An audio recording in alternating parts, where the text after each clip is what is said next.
This issue contains numerous original terms. The views expressed herein are not intended to guide criticism. Please maintain independent thinking. Sensitive topics are addressed solely for educational discussion.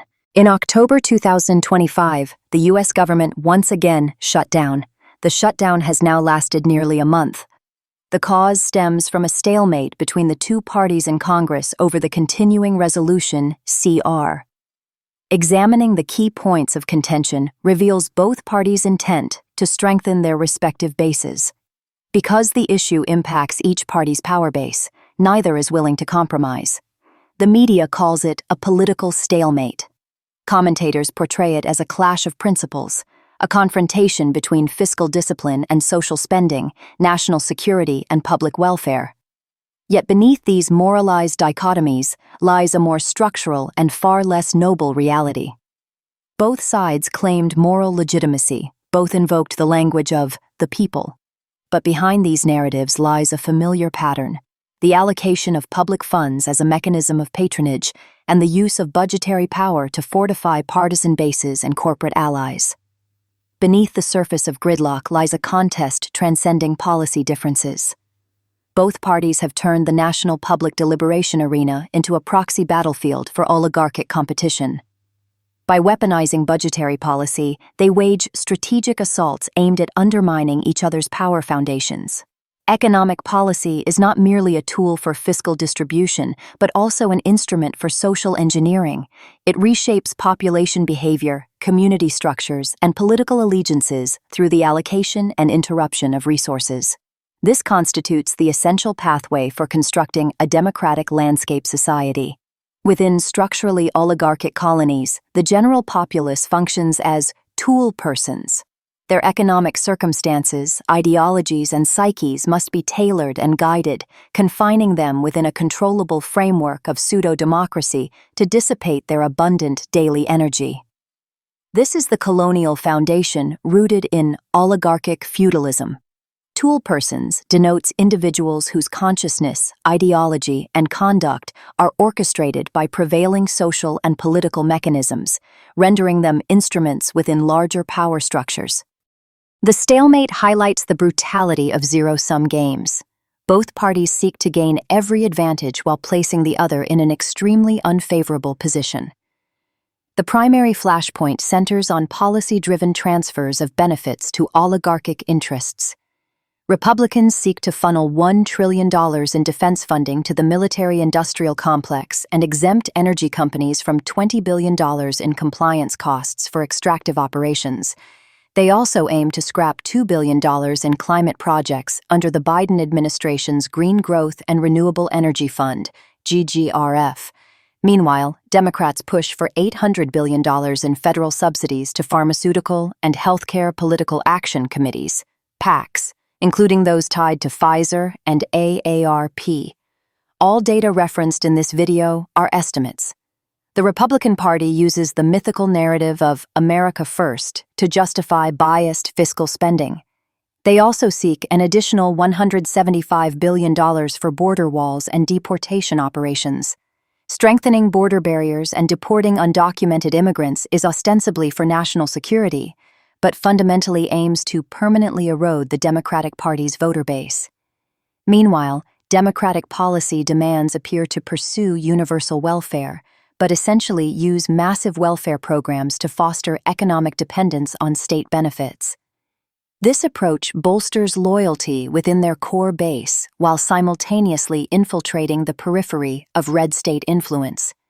Second, it involves seizing resources needed to shape the tool persons class. Programs benefiting 20 million low and moderate income individuals will be shelved. Funding for training and welfare programs supported by labor union political action committees, such as the AFL-CIO, may be suspended. Approximately 3,100 Department of Labor employees are furloughed without pay. Coverage for immigrant health care and supplemental funding for special education will also be excluded. 15% of total expenditures supporting 1 million low-income immigrant families may be cut. The WIC nutrition program and public health services will also face depleted funding. Medicaid coverage for rural hospitals is projected to decrease by 20%. Educational services for 7 million students face disruption. Food stamp, SNAP, eligibility will tighten. Farmers and veterans will face risks to WIC nutrition programs and housing assistance disruptions. Public housing programs and homeless services funding will be impacted. This will create systemic effects in tool persons' fields. The socio-geographic landscape of both partisan camps will shift accordingly. The congressional stalemate during the government shutdown creates an illusion of democratic deliberation. This illusion serves as the everyday reality of democratic life. Shutdown news floods the media, passively consuming the deliberative spectacle while overlooking the symbiotic relationship between bureaucratic institutions and feudal oligarchs. The general populace, captivated by democratic appearances, weakens its desire to seek the truth. This democratic routine, divorced from genuine public participation, makes it difficult for individuals to exert influence on the current political landscape. Accumulated psychological fatigue gradually desensitizes people to the tedious political clamor, leaving them numbly passive observers of a fake democratic drama. Meanwhile, some are beguiled by extreme ideologies embellished with political rhetoric, willingly becoming tools of ideological violence to advance the marginal power expansion of their respective interest blocs. Tool persons regards this democratic routine as the proper paradigm of life under democratic systems. They mistake erroneous beliefs for the necessary path to realizing free will. Their actions, at their core, constitute repetitive, tedious, and meaningless collective adaptive obsessive-compulsive disorder. Yet this proves crucial for the oligarchs occupying feudal lord positions. Collective adaptation establishes order within the tool person's domain, enabling the stable production of sustenance for the oligarchs, tax revenue, and consumption. This self-directed behavior forms the daily muscular movements of the state. A healthy national body is the foundation upon which the oligarchs parasitize. The oligarchic domain naturally forms a dynamic, jungle-like social hierarchy composed of oligarchs of varying sizes. They are stratified by differences in political power and status, as well as the scale of their economic influence, yet remain intertwined with one another. The concrete manifestations of oligarchic spheres are highly complex. Democrats versus Republicans, congressional deliberations, MAGA factions versus establishment factions, liberal camps versus conservative camps. Policy disagreements stemming from differing ideologies are essentially competitions among different actors representing competing interests.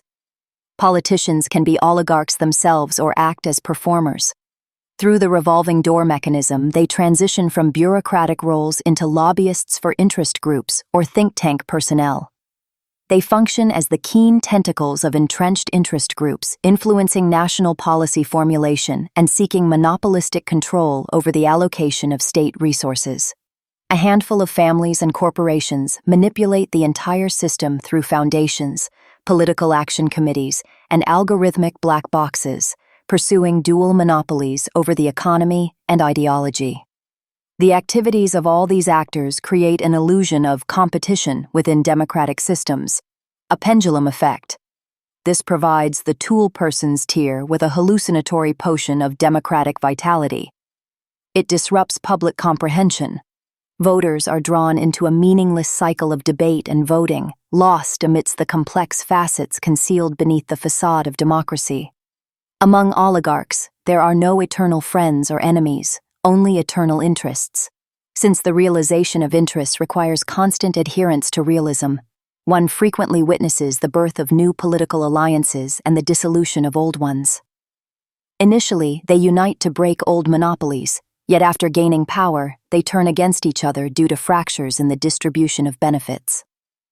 The most vivid example is the evolution of the relationship between Trump and Musk. This illustrates the expression of pragmatic interests between Trump, who gained political power through a native population first narrative, and Musk, the tech titan championing global technoliberalism.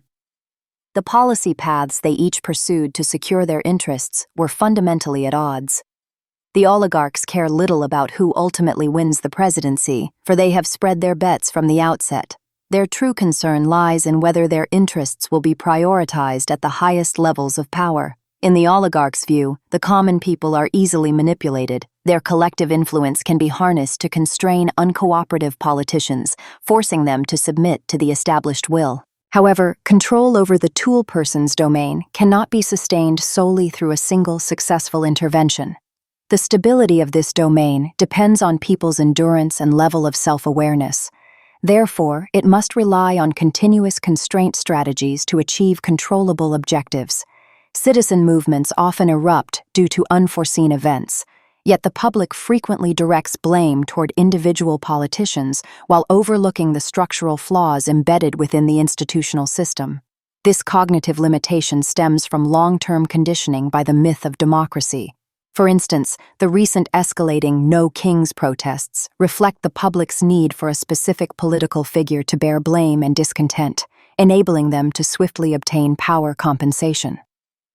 The No Kings March is essentially a pressure tactic employed by the left-wing camp against Trump to secure greater bargaining leverage during negotiations over the specific policies to be included in the continuing resolution. Of course, Trump's repeated use of highly disruptive rhetoric and attempts to overstep constitutional boundaries have indeed breached the psychological safety zone built upon constitutional consensus. This overt, authoritarian tendency provides his opponents with an excellent justification for ideological attacks. Yet the general public rarely questions why Trump seems inclined to become a king. Most people only see Trump employing aggressive tactics to express his desire to break free from the constraints of power, overlooking that Democrats instead pursue power through gradual social and cultural transformation. Political figures attacking each other, congressional policy debates, periodic election frenzies, and media surface narratives collectively form a vast social hypnosis system. It channels the public's pursuit of free will into predetermined safety valves, softening structural class conflicts into democratic narratives. In the democratic landscape society, the cyclical occurrence of government shutdowns represents the extreme public display of oligarchic competition. It exposes the exclusivity of rivalry among power factions while demonstrating the resilience of the American democratic institutional framework. This resilience strengthens the adaptive capacity of the oligarchic feudal system. Only through independent thinking and rationality can the public form a civic consensus based on comprehensive understanding, thereby guiding change. The U.S. government shutdown impasse is fundamentally a systemic war involving power monopolization and economic interest distribution. Yet who will emerge as the invisible arbitrator to resolve this shutdown crisis in the future? Have you ever considered this?